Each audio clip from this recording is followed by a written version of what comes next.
بسم الله الرحمن الرحيم. عن جابر رضي الله تعالى عنه قال قال رسول الله صلى الله تعالى عليه وسلم ما من أحد يدعو بدعاء إلا آتاه الله ما سأل أو كف عنه من السوء مثله ما لم يدعو بإثم أو قطيعة رحم. رواہ الترمذی۔ نبی کریم صلی اللہ علیہ وسلم نے ارشاد فرمایا، جو بندہ اللہ سے دعا مانگتا ہے اللہ اسے یا تو اس کی مانگی ہوئی چیز دے دیتا ہے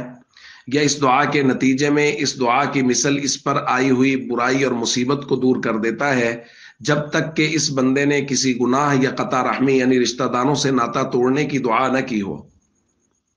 اسی مضمون کو نبی کریم صلی اللہ علیہ وسلم نے دوسری جگہ اس طرح بیان فرمایا،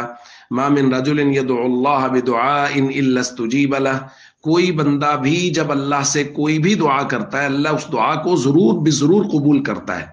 اب قبولیت کی ایک صورت یہ ہے فَإِمَّا أَن يُعَجِّلَ فِي الدُّنْيَا، یا تو یہ ہے کہ اسی دعا کو جو وہ مانگ رہا ہے وہی چیز اس کو دنیا میں عطا کر دی جاتی ہے، وَإِمَّا أَن يَدَّخِرَ لَهُ فِي الْآخِرَةِ، یا یہ ہے کہ اللہ اس کے لیے یہ دعا آخرت میں ذخیرہ کر لیتا ہے۔ تو دوستو ہمیں احادیث میں غور کرنے سے یہ معلوم ہوتا ہے کہ کوئی بھی کی ہوئی دعا وہ کبھی بھی رد نہیں ہوتی۔ ایسا نہیں ہوتا کہ دعا کا کوئی فائدہ نہ ہو، یا تو وہی بات جو مانگا وہی عطا کر دیا گیا، الا آتاہ اللہ ما سأل، جو مانگا وہی دے دیا۔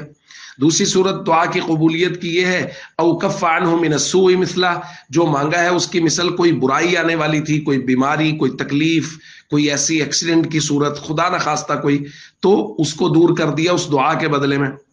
یا آخری صورت یہ ہے وَإِمَّا أَن يَدَّخِرَ لَهُ فِي الْآخِرَةِ، کہ وہ دعا اس کے لیے آخرت میں ذخیرہ ہو جاتی ہے اور قیامت والے دن ان دعاؤں کی وجہ سے اس کے درجات بلند ہوں گے۔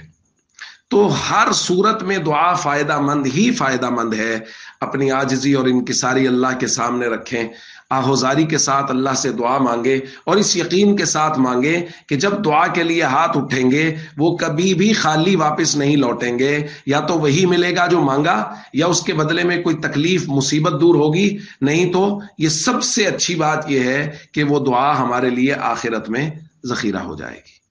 السلام علیکم ورحمۃ اللہ وبرکاتہ۔